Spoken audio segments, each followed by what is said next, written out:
जो सुनीतियां होती हैं, जो सुंदर नीति वाली होती हैं, वो अपने पति को सुझाव देती हैं कि स्वामी, हमारे राज्य के लिए एक वारिस चाहिए, उत्तराधिकारी चाहिए, और उस उत्तराधिकारी के लिए आपको पुनः दूसरा विवाह कर लेना चाहिए। और जो पति अपनी पत्नी को हृदय से लगाए रहते हैं, प्रेम करते हैं, वो सर्वथा इस सुझाव को मानने से मना कर देते हैं। वो कहते हैं कि हमारे भाग्य में था तो मिल गया, नहीं भाग्य में नहीं मिला, लेकिन मैं आपके अतिरिक्त, तुम्हारे अतिरिक्त और विवाह नहीं करूंगा। कारण हो सकता है विवाह के बाद जो तुम्हारे प्रति मेरा प्रेम है वो पट जाए, और मैं बांटना नहीं चाहता। ये पति और पत्नी के बीच में भाव होता है। लेकिन जब सृजन होता है, अंदर में जब विचार आता है, अंतःकरण जब आ जाता है, तो ये विचार जो निकले हुए शब्द है वो वायुमंडल में घूमता है, और किसी न किसी तरीके से परमात्मा जो वो परिस्थिति निर्मित कर देता है, जैसा आपने बोला था वो हो, वो परिस्थिति निर्मित हो जाता है। देव योग देखिए, राजा शिकार खेलने जाते हैं, वहां से वापस आते रहते हैं, और वहीं पर एक युवती, एक कथा प्रसंग में युवती बोलते हैं, दूसरे कथा प्रसंग में बोलते हैं कि उनकी बहन, दोनों ही परिस्थिति में कन्या के साथ उनका विवाह हो जाता है, या राजा रण में जीत करके वो कन्या को लाते हैं।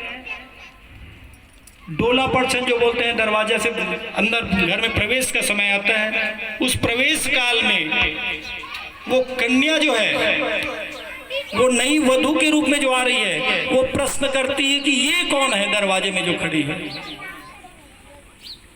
क्यों? क्योंकि उनका नाम था सुरुचि, यानी मुझे जो अच्छा लगता है वो करूं।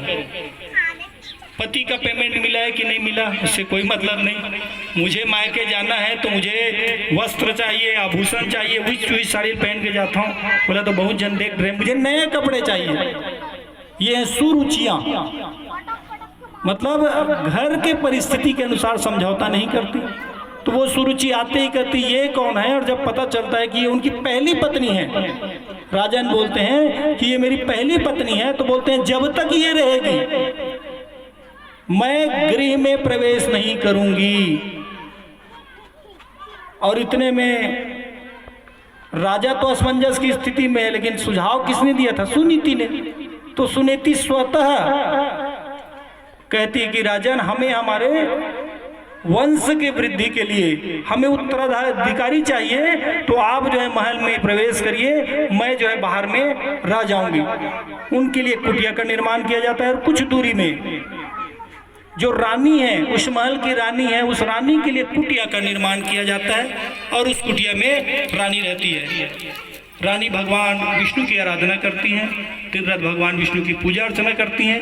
राजन जो है अपनी पत्नी के साथ, सुरुचि के साथ आगे का जीवन व्यतीत करते हैं। बहुत ही सुखपूर्वक वातावरण, उस वातावरण में भोग विलास में डूब करके राजन को भी कुछ समय विशेष के लिए सुनीति का भान नहीं होता, लेकिन बोलते हैं ना, नशा तो कुछ समय बाद उतर जाता है।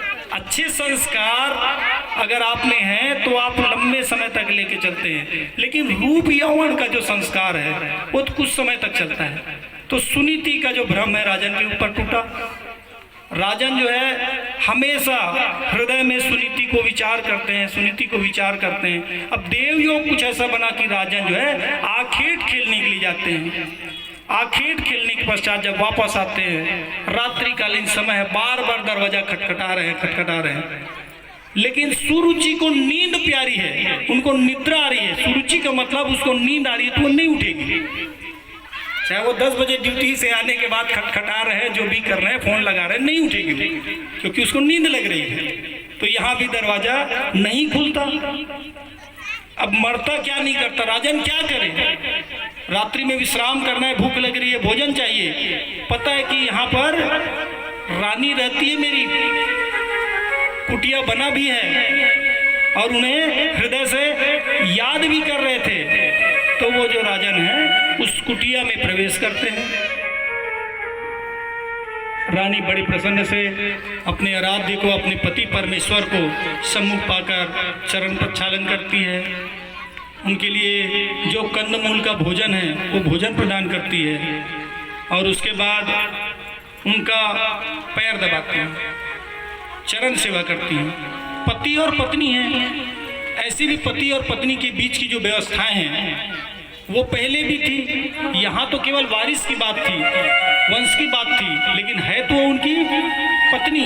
तो पति और पत्नी जो है 3 से 4 दिन रह जाते हैं। और इस दौरान भी सुरुचि को भाग नहीं होता कि उनका पति 3 से 4 दिन तक घर नहीं आए, वो शिकार में ही गए सोच रहे हैं। और उसके बाद राजा उत्तानपाद जो है अपने घर आते हैं। अब परमात्मा की कृपा देखिए, परमात्मा की कृपा की अभी तक उन्हें संतान की प्राप्ति नहीं थी। अब संयोग कुछ ऐसा बनता है कि दोनों रानियां गर्भ धारण करती हैं, सुरुचि और सुनीति।